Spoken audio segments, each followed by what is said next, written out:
Assalamualaikum warahmatullahi wabarakatuh. Alhamdulillahilladzi hadana li hadzal din wa ma kunna linahtadiya laula an hadanallah. Wassalatu wassalamu ala nabiyyina Muhammadin wa ala alihi wa ashabihi wa man tabi'a hudahu ila qiyamiddin. Amma ba'd. Para hadirin kaum muslimin dan para pendengar, baik yang berada di Masjid An-Nur ataupun yang ada di luar Masjid An-Nur, alhamdulillahirabbil alamin, di malam ini, dan ini juga masuk kategori malam terakhir kemungkinan di bulan bulan Syawal. Kita masih berada di penghujung bulan Syawal, walillahil hamd. Dan pada malam hari ini adalah kita akan sama-sama belajar mempelajari tentang hak Allah Subhanahu wa ta'ala dari kitab Tauhid alladzi huwa haqqullah 'alal 'abid, yang dijelaskan oleh Syekh Al-Utsaimin rahimahullahu ta'ala.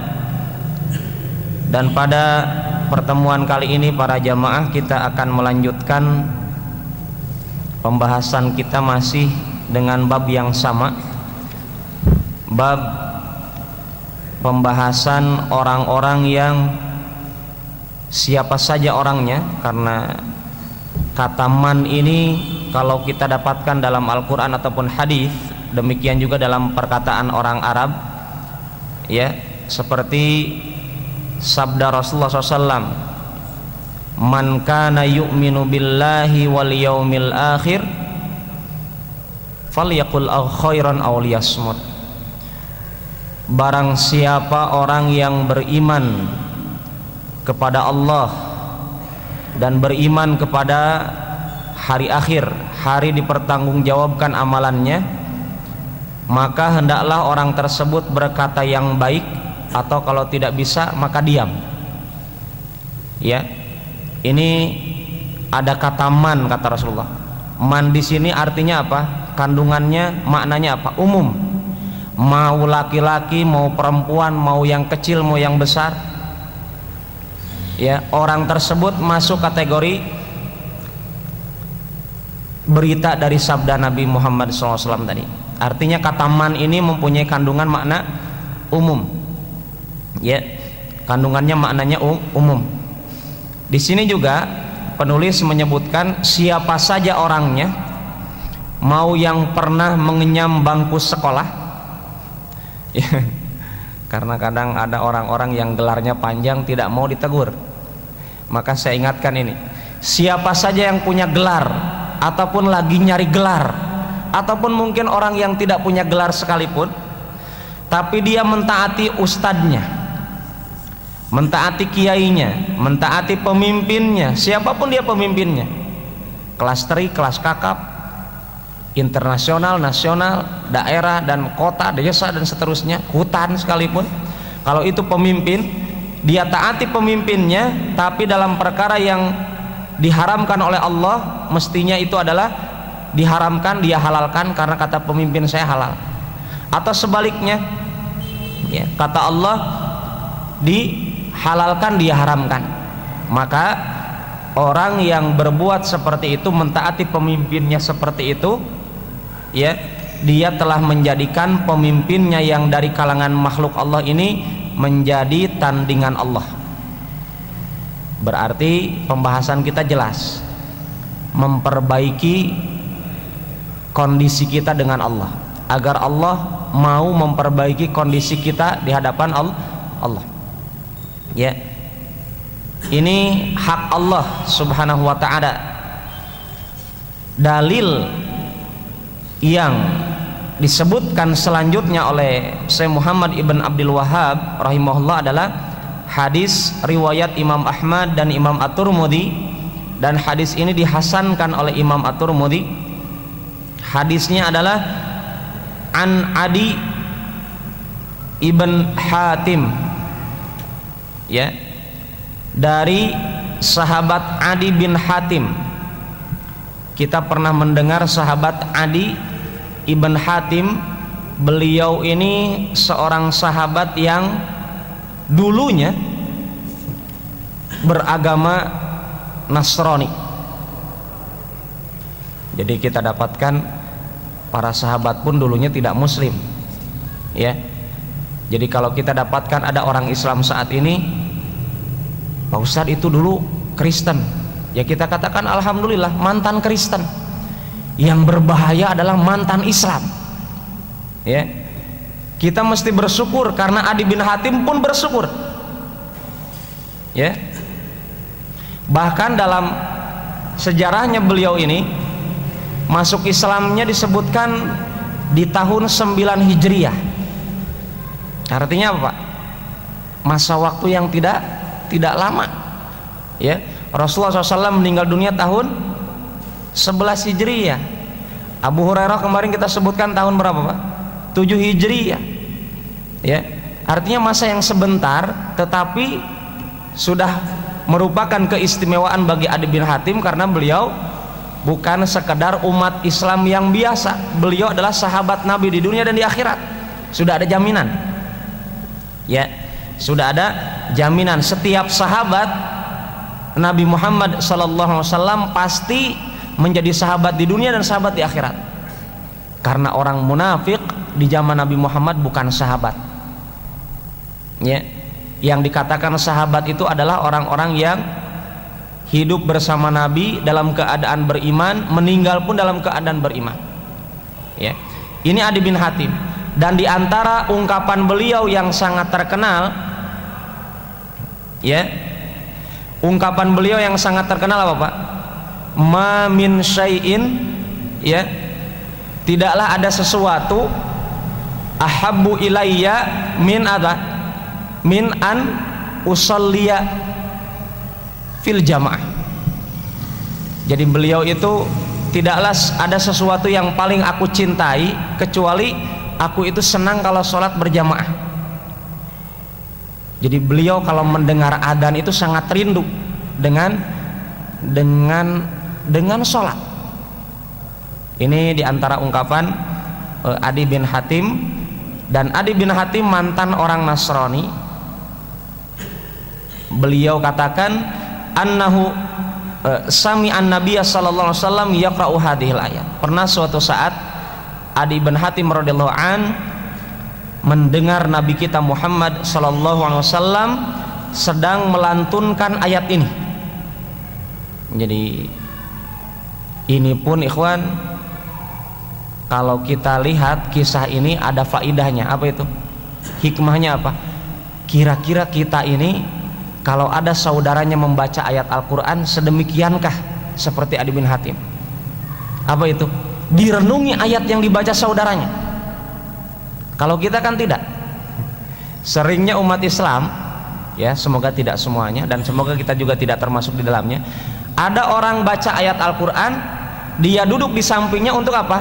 Tidur-tiduran, bukan merenungi apa yang dibaca saudaranya.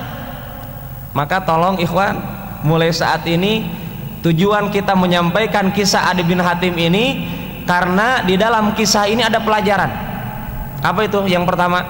Yang pertama, berbahagialah antum hidup dalam keadaan lahir muslim sampai sekarang muslim, kemudian semoga Allah meninggalkan kita menjadikan kita meninggal dunia dalam keadaan muslim, ya. Bahkan para nabi juga berdoa apa? Tawaffani muslimah wa alhiqni bis salihin. Ya Allah, wafatkan aku dalam keadaan muslim dan pertemukan aku dengan rombongan orang-orang soleh. Itu para nabi begitu berdoanya, ya. Apalagi kita butuh doa ini. Artinya doa ini ringan, Pak. Apa itu? Tawaffani muslima, tawaffani muslima wa alhiqni bis salihin. Ya Allah, wafatkan aku dalam keadaan muslim, ya. Dan tolong setelah aku wafat mudahkan aku berjumpa dengan orang-orang soleh. Tolong ini jadikan doa. Salah satunya siapa yang ingin kita jumpai? Adi bin Hatim. Itu yang pertama. Kita sudah lahir dalam keadaan muslim, semoga Allah menjaga kita senantiasa menjadi muslim yang baik sampai meninggal dunia. Ya. Adapun mungkin di antara umat Islam saat ini mantan non muslim, kita katakan alhamdulillah, Anda berarti sedang mencontoh Adi bin Hatim. Ya. Sedang mencontoh Adi bin Hatim yang mendapatkan hidayah dari Allah, petunjuk dari Allah. Dan ya ikhwan, Syekh Al-Khamis beliau katakan dalam kitab Hikmah Minat Tarikh, kitab yang menjelaskan duduk masalah sejarah dari wafatnya Nabi sampai terbunuhnya Hasan, Husain, terbunuhnya Umar, terbunuhnya Utsman, Ali ridwanullah alaihim, sampai Muawiyah ibn Abi Sufyan. Kita dapatkan apa? Beliau katakan apa? Dalam pembukaan kitab tersebut beliau katakan apa? Alhamdulillahi ala ni'matil hidayah. Segala puji milik Allah atas nikmat mendapatkan hidayah dari Allah. Tolong bersyukur kepada Allah tatkala Anda mendapatkan petunjuk dari Allah. Salah satunya ya ikhwan, kita duduk di sini termasuk di antara petunjuk dari Allah. Kenapa? Rasulullah SAW bersabda, "May yuridillahu bihi khairan yufaqihu fid din." Barang siapa yang dikehendaki oleh Allah kebaikan. Artinya apa kebaikan ini? Barang siapa yang dikehendaki oleh Allah agar dia itu menjadi baik dunianya sebelum akhiratnya, ya, diperbaiki dunianya. Bagaimana ciri orang tersebut? Yufaqihu fid din. Maka Allah akan senantiasa memberikan pemahaman kepada dirinya untuk memahami din Islam.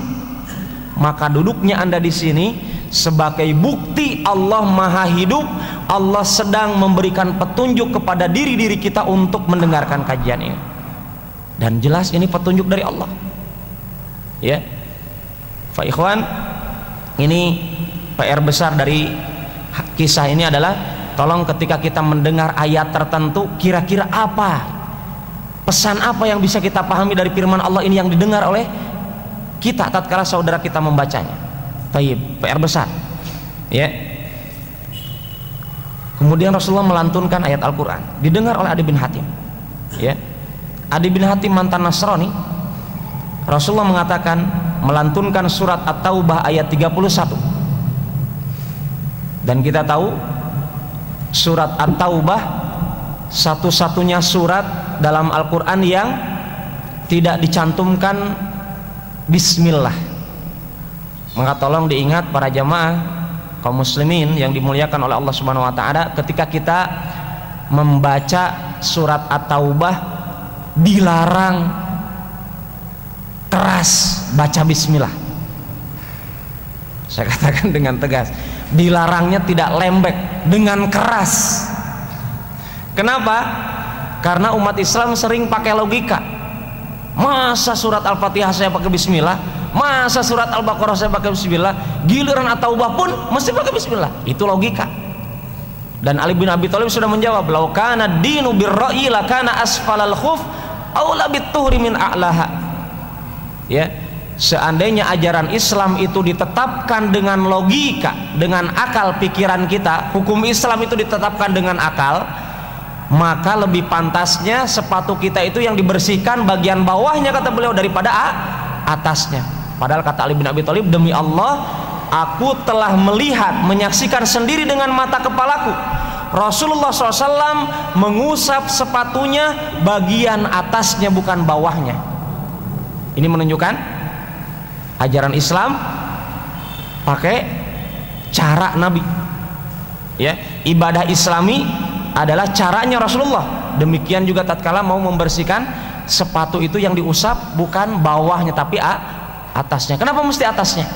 Karena Rasulullah didapatkan oleh Ali bin Abi Thalib mengusap bagian atasnya. Demikian juga tatkala kita membaca surat At-Taubah, mau dari awal ayat bara'atum minallahi wa rasulih dan seterusnya, atau di tengah ayat atau di akhir ayat, ya, dia baca surat At-Taubah cukup membaca isti'adah, a'udzu billahi minasyaitonir rajim. Ini hukumnya wajib, ya. Adapun baca bismillah tidak. Dan baca bismillah ketika baca surat At-Taubah menyelisihi sunnah Nabi. Para ulama ahli tafsir membahas hal ini. Kenapa surat At-Taubah itu tidak ada bismillahnya? Sebagian ulama tafsir mengatakan karena surat At-Taubah itu isinya surat yang berkaitan dengan ayat-ayat berperang. Artinya perang itu ada caranya. Salah satunya pelajari surat At-Taubah. Ya. At-Taubah itu isinya kandungannya tentang ayat-ayat berperang. Demikian juga surat sebelumnya, surat Al-Anfal. Itu juga ayat-ayat tentang perang. Maka surat At-Taubah para jamaah, nama lainnya apa? Surat Baro'ah. Al-Baro'ah artinya apa? Bermusuhan. Karena ayat tersebut menjelaskan tentang bagaimana terjadinya peperangan menyebabkan permusuhan antara orang-orang musyrik dengan Rasulullah dengan para sahabat. Karena apa? Karena iman dengan musyrik tidak akan bersatu. Terjadilah peperangan. Dicantumkan dalam surat At-Taubah, dinamakanlah surat Al-Baro'ah. Umat Islam tidak mungkin bersatu dengan orang Syiah. Karena musyrik dengan tauhid, dengan orang yang mengesahkan Allah tidak mungkin bersatu. Itu dikatakan surat Al-Baro'ah. Kenapa tanpa bismillah? Karena katanya ayat-ayatnya masih berkaitan dengan ayat sebelumnya, surat sebelumnya, surat Al-Anfal. Kenapa dikatakan surat Al-Anfal? Karena Allah katakan dalam ayat pertamanya apa? Yas'alunaka anil anfal. Para sahabat bertanya kepada engkau wahai Muhammad tentang harta rampasan perang. Artinya korelasinya sangat kuat kata para ulama.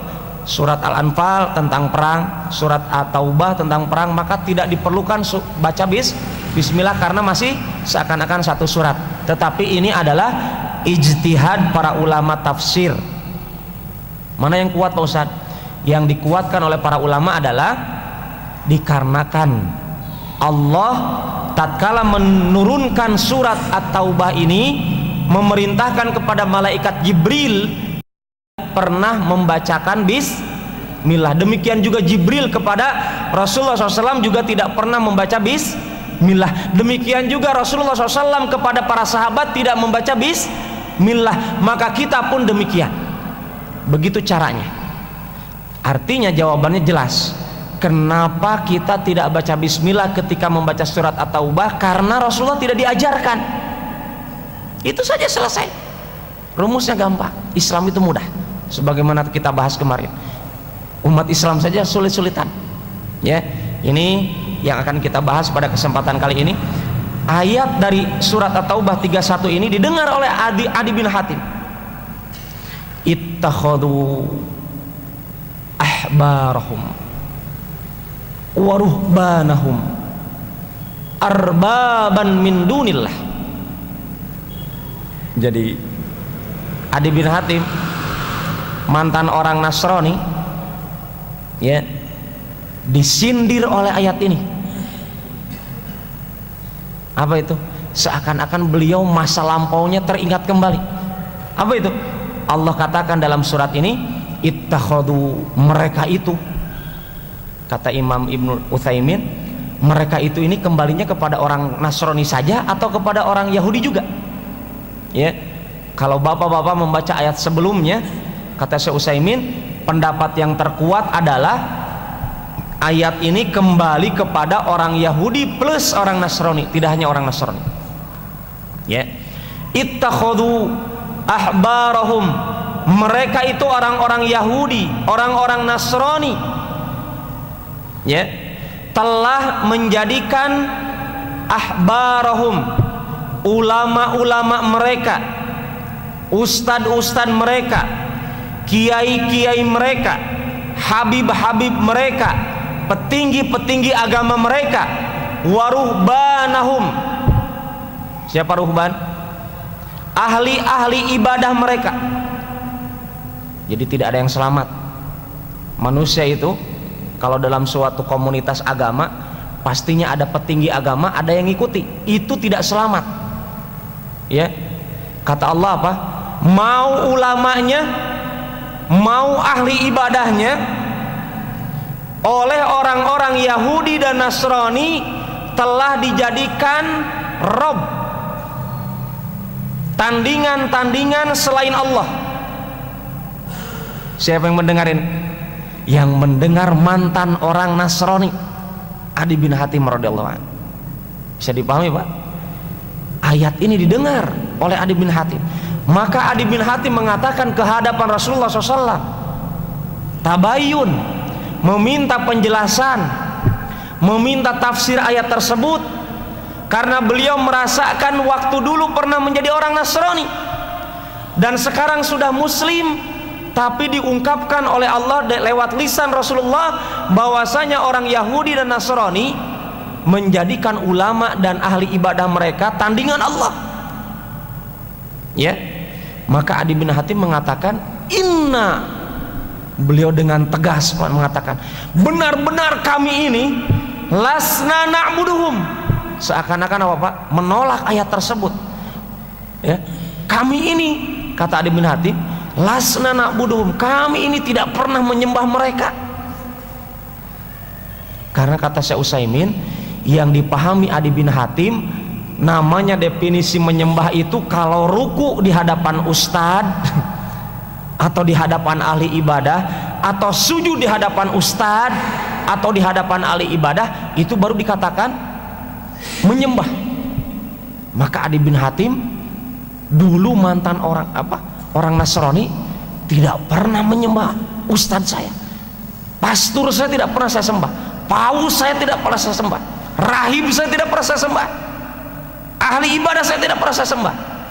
Maka komplain beliau kepada Rasulullah, ya Rasulullah, kami itu dulu orang-orang Nasrani itu tidak pernah menyembah ustadznya, tidak pernah juga menyembah ahli ibadahnya. Maka kita dapatkan ikhwan apa yang diungkapkan oleh Rasulullah SAW, alaysa yuharrimuna ma ahallallah,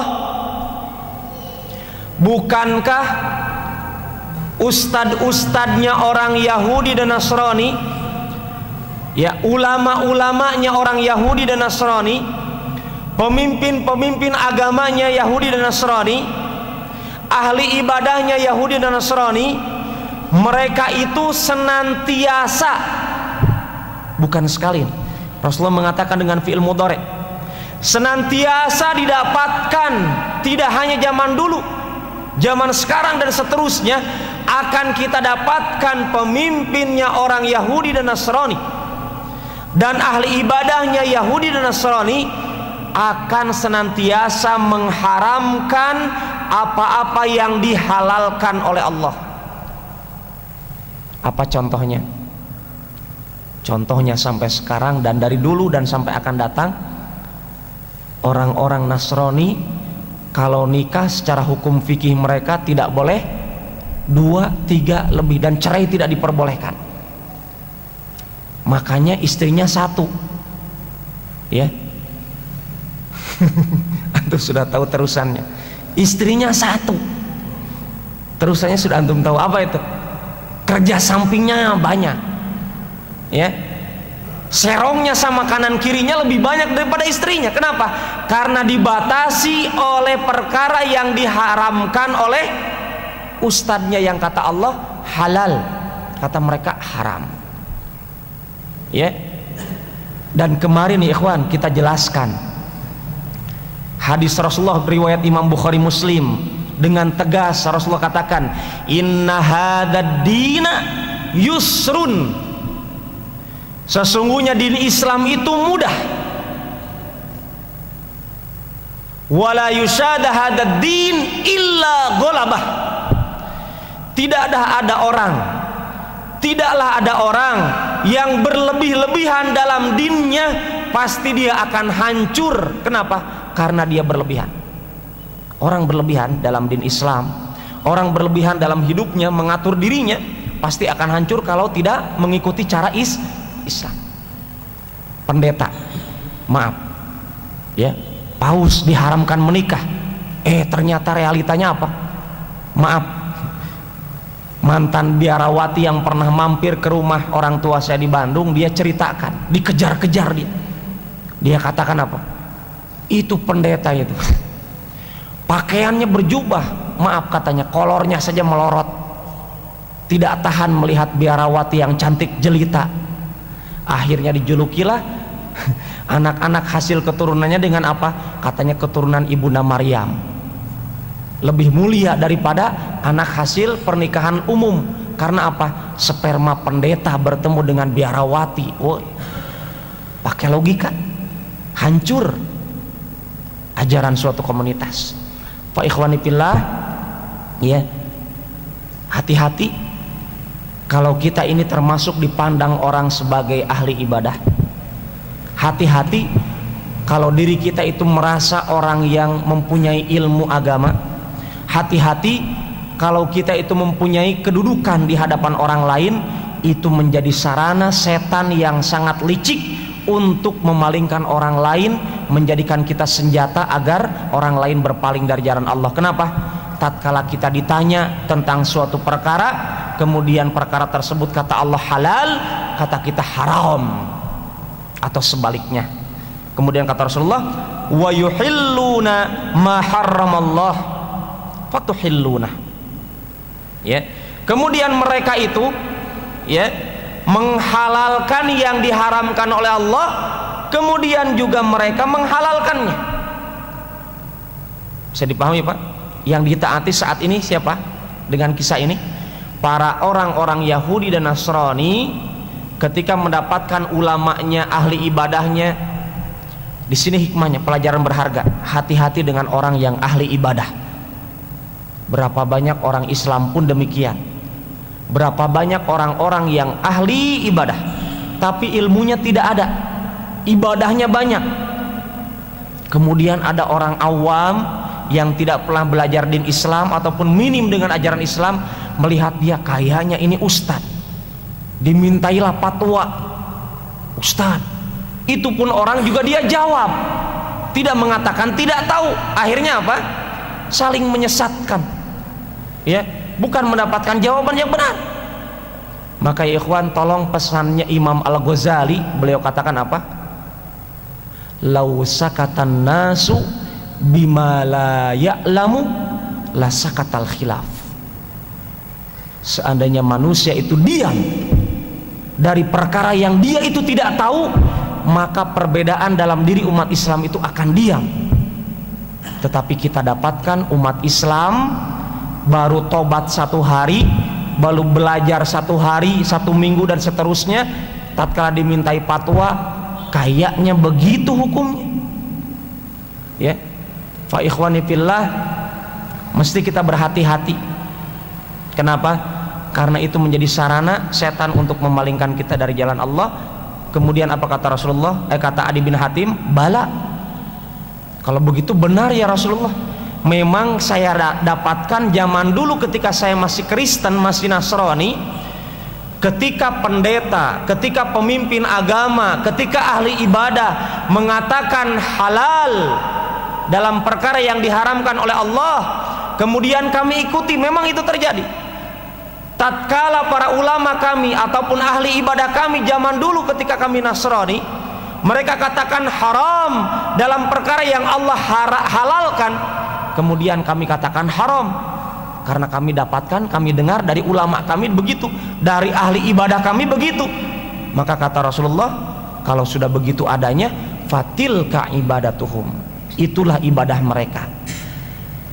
Di sini kata Syekh Utsaimin, pesan berharga dari hadis ini adalah at-ta'atu jinsun min ajnasil ibadah. Ketaatan itu adalah jenis daripada jenis-jenis ibadah. Maka mesti ketaatan kita kepada ustadz, ketaatan kita kepada ahli ibadah, mesti ketaatannya dalam koridor syariah Islam apa? Kata Rasulullah SAW, la ta'ata li makhlukin, tidak boleh taat kepada satu makhluk siapapun dia. Ya, kalau apa kata Rasulullah? Fi maksiatil khaliq. Kalau makhluk tersebut memerintahkan kita untuk membangkang kepada Allah yang menciptakan kita. Rumusnya gitu. Kemudian kata Rasulullah apa? Innamat ta'atu fil ma'ruf. Hanya saja batasannya ketaatan kita kepada makhluk Allah hanya tatkala makhluk Allah tersebut memerintahkan kita kepada perkara yang ma'ruf. Mahwal ma'ruf? Al-ma'rufu huwal Islam. Yang ma'ruf itu adalah Islam. Kenapa? Karena selain Islam itu jahil. Amalan yang diperintahkan oleh ustadz, siapapun dia, gelarnya sepanjang apapun, amalan yang diperintahkan oleh ahli ibadah, sebesar apapun ibadahnya, kalau amalan tersebut menyelisihi ajaran Islam, maka kita mesti mengatakan amalan tersebut yang diperintahkan ustadz, yang diperintahkan ahli ibadah, yang menyelisihi Al-Quran dan hadis, yang menyelisihi Islam, itu adalah amalan jahiliyah. Karena pengertiannya ma'ruf, lawannya jahil. Bisa dipahami Pak? Ma'ruf artinya diketahui, dikenal, diilmui. Lawannya tidak diketahui apa? Bodoh. Maka walaupun terjadi di zaman saat ini, zaman globalisasi, ya, zaman modern dan seterusnya katanya, kemudian ada yang mengatakan begini dan begitu, tapi menyelisihi Islam, menyelisihi perkataan Allah, menyelisihi perkataan Rasulullah dengan pemahaman yang benar, ya, penyelisihannya dia selisih perkataan Allah dan Rasul, maka perbuatan tersebut adalah perbuatan jahiliyah, walaupun yang berfatwa ataupun yang menyampaikan perintah tersebut datangnya dari orang berdasi atau berjubah dan seterusnya. Pak Ikhwan, dengan ini jelas kita itu makhluk siapa, kita itu hamba siapa, kita itu mau taat kepada siapa, ya. Nah, di sini ada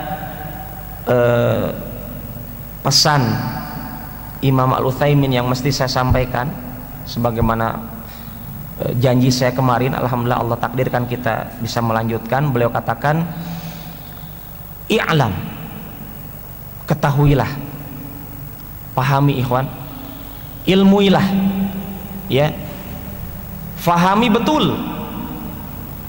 Kemarin siapa yang mengatakan orang yang paling malas ibadah itu orang tasawuf? Siapa yang mengatakan? Imam Syafi'i. Maka tolong, Imam Utsaimin mengatakan belajarlah, i'lam, belajarlah, ketahuilah, anna tiba'al ulama awil umara fi tahlili ma harramallah awil aqas yanqasimu ila thalathati aqsam.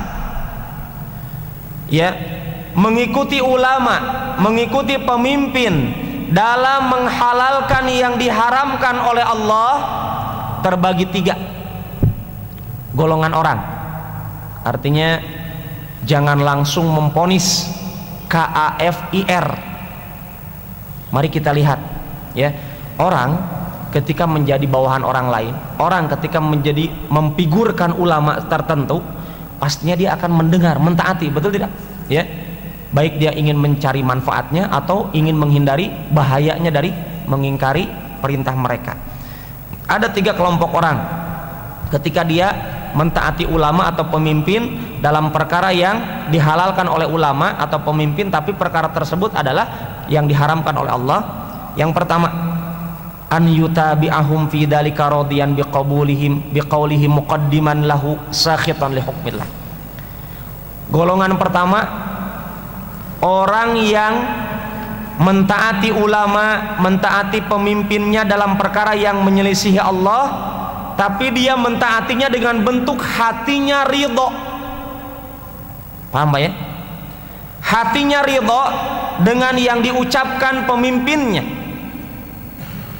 Dia kedepankan perkataan makhluk Allah tersebut berupa pemimpinnya, baik ulama pun pemimpin dunianya, dan dia benci kepada hukum Allah. Baru kata Syekh Utsaimin, orang tersebut dikafirkan oleh para ulama karena dia membenci hukum Allah, lebih mencintai hukum makhluk Allah. Ini dengan tegas, tidak ada ulama ahlus sunnah yang mengatakan tidak kafir. Seluruhnya serempak mengatakan orang tersebut kafir. Karena dia mengatakan apa? Perkataan makhluk Allah lebih jos daripada perkataan Allah. Jelas ini menghina Allah. Ini dikafirkan. Ya, amalannya tidak ada gunanya orang tersebut kalau hatinya sudah seperti itu. Yang kedua, orang yang mengikuti pemimpinnya dia ridho, ya, dia ridho dengan hukum Allah, dan dia tahu bahwasanya hukum Allah, hukum Islam itu lebih bagus, lebih baik untuk hamba di seluruh negeri, tidak hanya di Indonesia, di seluruh negeri, di mana saja. Dia tahu hukum Allah lebih bagus, tetapi dia ikuti pendapat ulamanya, pendapat pemimpin negaranya, dalam rangka memperturutkan hawa nafsunya, atau dia ada keinginan untuk meraih jabatan tertentu di hadapan pemimpinnya, maka orang tersebut jangan dikafirkan. Ini bukan perkataan saya, perkataan ulama. Orang tersebut belum kafir, tetapi orang tersebut adalah orang yang fasik, terjerumus kepada dosa besar.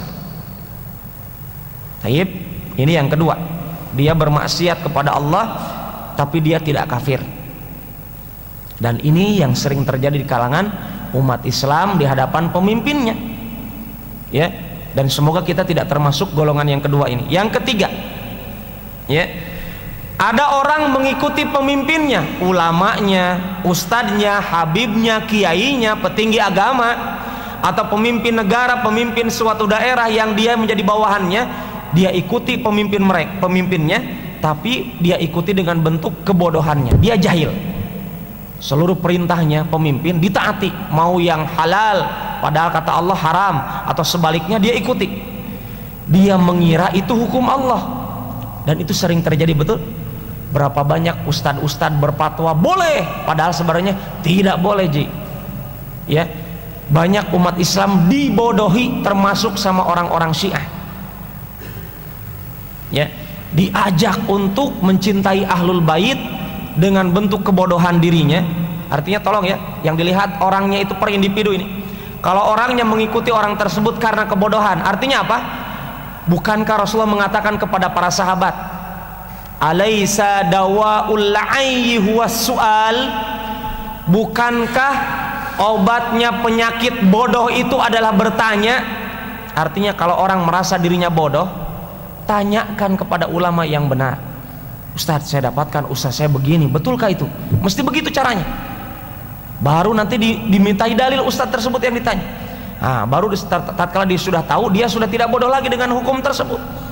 Ya, maka orang yang ini, kelompok yang ketiga ini, dia ikuti pendapat ustadznya, kiainya yang menyelisih Allah dan Rasul. Dia ikuti pemimpinnya yang menyelisih Allah dan Rasul dengan cara ikut-ikutan, bodoh. Dia kira itu hukum Allah. Ya, maka orang seperti ini, kata Syekh Utsaimin, dibagi dua kelompok. Yang pertama, an yumkinahu an ya'rifal haqqa binafsihi. Sebenarnya orang tersebut kalaulah mungkin dia mengetahui kebenaran, artinya mungkin dia ikut-ikutan sama ustadznya, sama kiainya, sama pemimpinnya, dia ikut, saya ngekor. Tapi kalau dia masih mungkin mencari kebenaran, maka orang tersebut orang yang meremehkan urusan hukum Islam. Dia berdosa karena dia semestinya bertanya. Kenapa dia tidak bertanya? Bisa dipahami? Dia berdosa, kata Syekh Utsaimin. Ini kedudukan orang yang kalau dia masih mungkin bertanya, kenapa kamu tidak bertanya? Ya, ini yang pertama. Yang kedua, kata Syekh Utsaimin, alla yakuna aliman wa la yumkinu ta'allum fayutabi'uhum taqlidan wa yadhun anna hadha huwal haq fa hadha la syai' alaihi. Kelompok yang kedua ini, orang yang bodoh ini, yang ekor-ekoran ini, dia ini tidak mungkin belajar.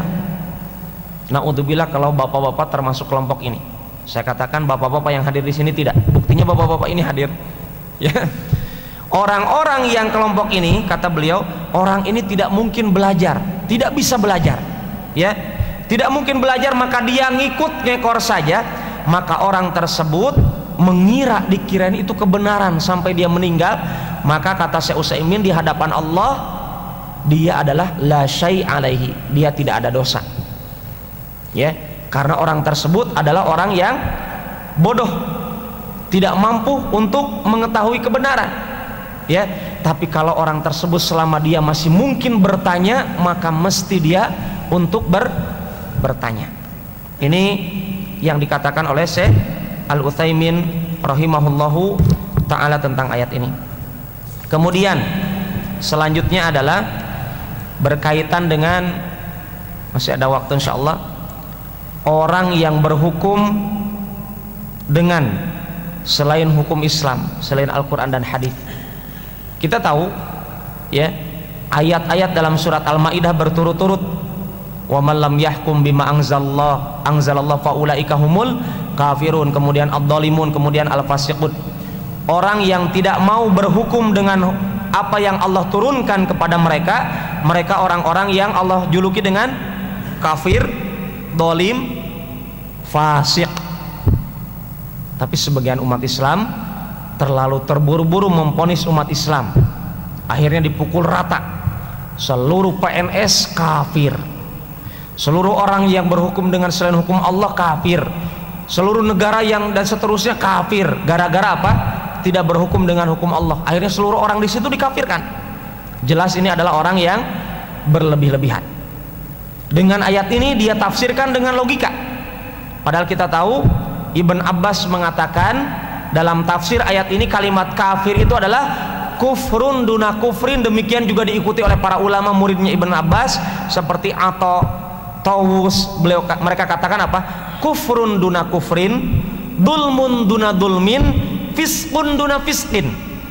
Jadi kekafiran yang tidak mengeluarkan dirinya dari koridor Islam, kedoliman yang tidak mengeluarkan dirinya dari koridor Islam, kefasikan yang tidak mengeluarkan dirinya dari koridor Islam. Tetapi ya, tidak seluruhnya orang tersebut yang tidak berhukum dengan ajaran Islam, tidak seluruhnya dihukumi seperti itu. Maka di sini saya ingin sampaikan ada 3 kelompok ya, yang mesti kita tahu bersama. Adalah yang pertama, kalau orang tersebut meyakini bolehnya berhukum dengan selain Al-Quran dan hadis, ya, maka orang tersebut kalau betul seperti itu, maka dia adalah orang yang kafir. Artinya ikhwan, seumur hidup kita mesti punya prinsip hidup kita mesti di bawah hukum Islam. Itu prinsip ya. Maka kalau ada hukum-hukum selain syariat Islam, tidak boleh kita amalkan. Kalau menyelisih Al-Quran dan hadis, tidak boleh kita amalkan ya. Ini secara prinsip. Maka orang yang meyakini bolehnya berhukum dengan selain hukum Al-Quran dan hadis, contoh ya, orang tersebut mengatakan bolehnya membuka aurat. Miss Universe sebentar lagi katanya di Bali boleh buka-bukaan. Ini kita katakan tidak boleh. Karena apa? Aurat zaman dulu sebelum Nabi diutus memang buka-bukaan. Buktinya apa? Buktinya orang-orang yang tawaf di sekitar Masjidil Haram, mereka itu telanjang bulat di zaman sebelum Nabi Muhammad diutus. Artinya maaf, Miss Universe 2013 yang katanya di Bali besok itu sedang mencontoh amalan jahiliyah orang-orang Quraisy ketika sebelum Nabi Muhammad diutus ya. Jadi mereka tawaf di sekitar Ka'bah telanjang bulat, perempuannya malam hari, khusus perempuan tawaf malam hari tanpa pakaian, auratnya ditutup begini ya. Laki-lakinya siang hari, perempuannya tidak ada ya, mereka menutup begini. Nah itu berarti kalau ada orang sekarang seperti itu, itu bukan al-ma'ruf. Bukankah ketaatan itu dalam perkara yang ma'ruf? Ma'ruf itu apa? Islam. Itu sudah dihapus ajaran begitu. Kalau ada orang-orang sekarang yang katanya modern, yang katanya globalisasi dan seterusnya, yang lebih maju daripada zaman Rasulullah, sebenarnya sedang mengadakan kemunduran etika dan norma saat ini. Karena apa? Mereka tidak sudi dengan ajaran Nabi, kembali telanjang bulat seperti monyet dan kawan-kawannya. Kurang lebih sama ya. maka orang-orang tersebut lebih, Allah katakan apa? Ulaika kal an'am balhum adall. Mereka itu kata Allah mirip kayak binatang, bahkan lebih tersesat daripada binatang. Kalaulah binatang wajar tidak pakai pakaian karena memang mereka tidak punya akal. Kalau punya akal binatang juga malu Pak, kemaluannya dilihat orang. Tapi orang sekarang punya akal tapi tidak punya rasa malu. Pak ikhwani fillah, ini yang pertama ya, orang tersebut adalah dikafirkan oleh Allah dalam Al-Quran kalau dia mengatakan hukum selain hukum Al-Quran dan hadis itu lebih baik. Yang pertama, kalau ada hukum selain Al-Quran dan hadis lebih baik, itu dikatakan orang tersebut kafir. Yang kedua, kalau ada orang mengatakan hukum selain Al-Quran dan hadis sejajar dengan Al-Quran dan hadis, itu juga sama kafir. Orang yang mengatakan bahwasanya boleh berhukum dengan selain Al-Quran dan hadis, itu juga kafir. Tolong diingat Pak, orang yang menyamakan perkataan Allah dan Rasul dengan perkataan selainnya dikatakan kafir, kalau dia sadari begitu. Orang yang mengatakan itu lebih bagus Ji daripada perkataan Allah dan Rasul, oh jelas itu kafir. Orang yang mengatakan boleh Ji, ambil aja di dalam hukum itu, hukum Belanda kayak hukum apa kayak boleh, dalam Al-Quran dalam hadis boleh, jadi digabung gado-gado, itu juga kafir. Kalau dia dengan menyadari seperti itu berarti apa? Berarti kata Allah al-yauma akmaltu itu sudah tidak ada ayatnya. Padahal kata Allah apa?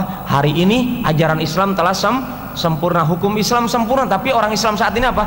Cari Ji dari hukum yang lain, lebih toleran lebih jaga perasaan, ya, lebih jaga perasaan makhluk daripada menjaga hak Allah yang menciptakan makhluk. Orang sekarang lebih menjaga etika kepada makhluk Allah daripada menjaga etika kepada Allah. Betul itu, ya. Maka orang-orang tersebut dikatakan seperti itu. Kemudian orang dikatakan dolim kalau orang tersebut meyakini hukum yang diturunkan oleh Allah itu sebaik-baik hukum. Coba kita lihat Pak, ada orang Islam mengatakan iya Ji, Islam itu yang terbaik, ya, lebih bermanfaat ajaran Islam untuk hamba-hamba Allah dan untuk negara di mana saja itu berada, ya, dan mesti itu dipraktekkan. Ini orang dolim, ya. Tetapi ya, karena ada kebencian dalam dirinya dengan beberapa hukum Islam, ya, kemudian dia ambil hukum-hukum yang lain. Coba kita lihat amalan hati ini, betul tidak? Ada orang dia betul-betul menganggap Al-Quran hadis nomor satu paling tidak ada tandingan, di mana saja bermanfaat, tapi dia tetap masih memanfaatkan hukum-hukum Ilyasik, hukum-hukum non-Islam. Tapi dia masih meyakini yang terbaik adalah hukum Allah, tapi dia karena kedoliman dirinya dia ambil hukum ini, hukum riba. Betul tidak? Umat Islam siap banyak sekali yang tidak selamat dari riba, hukum berbohong, hukum apa dan seterusnya. Berarti apa? Orang tersebut tidak dikafirkan tapi dia dolim. Kemudian orang yang dikatakan fasik dalam ayat tadi adalah kalau dia meyakini hukum selain Allah, hukum Allah, ya, li hawa fi nafsi ma'atiqad anal hukum huwal haq. Dia memperturutkan hawa nafsunya tapi meyakini hukum Allah itu benar, ya, tetapi dia masih mencintai hukum selain Allah karena ada keinginan dirinya, maka dia dikatakan fasik. Maka kata fasik dengan kata dolim ini adalah kata di bawah kafir, ya, kata di bawah kafir kalau mau dirinci seperti itu. Fa ikhwani fillah, demikian pembahasan yang disebutkan oleh Syekh Al-Utsaimin rahimahullah ta'ala, dan semoga kita bisa mengambil faedah ilmu dari kalimat-kalimat yang beliau sebutkan dari sini. Kemudian kajian ini kita tutup, dan semoga ini sebagai penutup pembahasan kita pada kesempatan kali ini. Intinya adalah mari kita perbaiki pemahaman kita, dan tolong ini sebagaimana sabda Rasulullah SAW, liyuballighu asyahidul ghaiba, ya, hendaklah orang yang hadir pada kesempatan kali ini menyampaikan kepada orang-orang saudara kita yang tidak hadir tentang hukum ini, sehingga pemahamannya bisa merata dan umat Islam juga bisa menyadari kekurangannya dan bisa memperbaiki dengan izin Allah Subhanahu wa taala. Demikian aqulu qouli hada, subhanaka Allahumma rabbana wa bihamdik, asyhadu an la ilaha illa anta, astaghfiruka wa atubu ilaik. Assalamualaikum warahmatullahi wabarakatuh.